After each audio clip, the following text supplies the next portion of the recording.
多人呢，而家都係話有 AI 啦，咁我嘅短視頻文案點寫都得。AI 佢可能知道好多嘢，但係佢呢啲嘢呢都係網絡上一搜就有嘅。有嘅知識呢，應該都係啲顯性嘅知識，水面下隱性嘅知識佢係唔知。例如我哋做美業啦，咁你會知道而家有好多人都做緊醫美嘅轉型啦，或者係佢都研究緊點樣轉入大健康嘅賽道。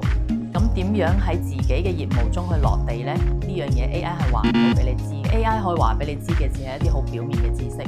你只有真正係入邊做咗業務嘅人呢，你先知道佢真正嘅門路喺邊度。咁呢啲門路其實大家都喺度睇緊啦。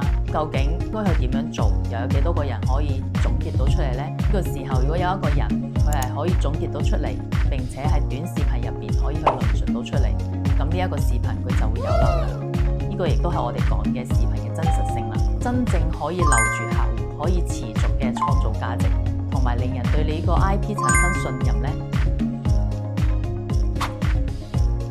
如果你喺開頭嘅5秒可以提供足夠嘅價值同埋有信息密度嘅一啲觀點嘅話呢，咁你個視頻數據一定會差。幫我點個關注啦，你就係自己人啦。後面仲有更多嘅獨家資訊分享俾你哋。